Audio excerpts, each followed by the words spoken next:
So I'm about 2 hours post-meal, and my blood sugar has been having a pretty steady line. I had about, I want to say 43 carbs for lunch, and I took 2 units of insulin. So my blood sugar is 117 and steady, so honestly it could be worse. So considering that I was a little higher earlier, I'll take it.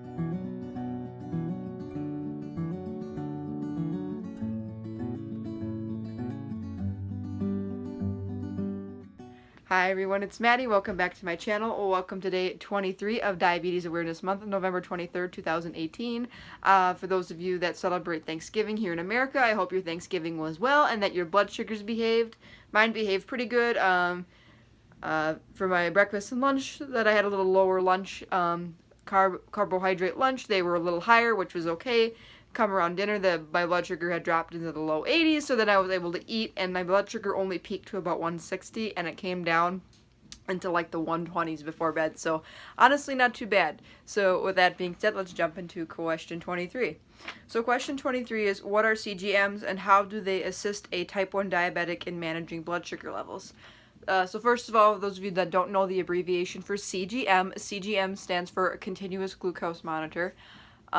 CGMs are like a type of tool that we can use to kind of see blood sugar trends, what direction our blood sugar heads, and we get a general idea what our blood sugar's at. There are several different types. There's the Dexcom, there's the Freestyle Libre, and also Medtronic has their Enlight sensors.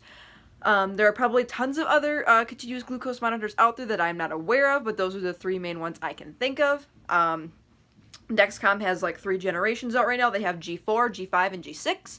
I am on the latest model, the G6, which for me means that I don't have to calibrate and I don't have to finger stick to make treatment decisions, which for me is okay, but honestly I still feel more comfortable doing the finger sticks along with the continuous glucose monitor just to make sure it's working right and stuff.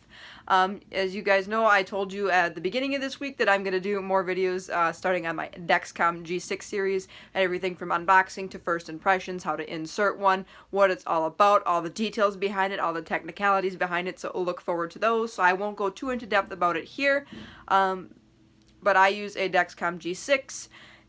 Basically any type of CGM for the most part will give you a range for you to set a high alert and a low alert. So anytime you go above a certain level of blood sugar, for me that's a 200 milligrams per deciliter. I'll put that in millimoles.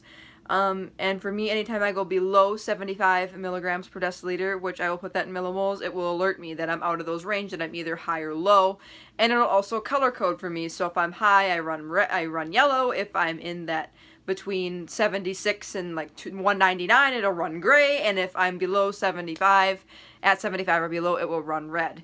And it'll blare in the middle of the night, it'll graph every 5 minutes, it'll take a new measurement, and it'll just plot things. So like you're able to kind of see where I was, you know, at like 2 p.m. and kind of what happened throughout the day. As you can see, the line was pretty steady, but if I swipe through this, you can see kind of how I was earlier. I had a little bit of a higher blood sugar earlier, then I was able to get it down, and now I've been riding pretty good.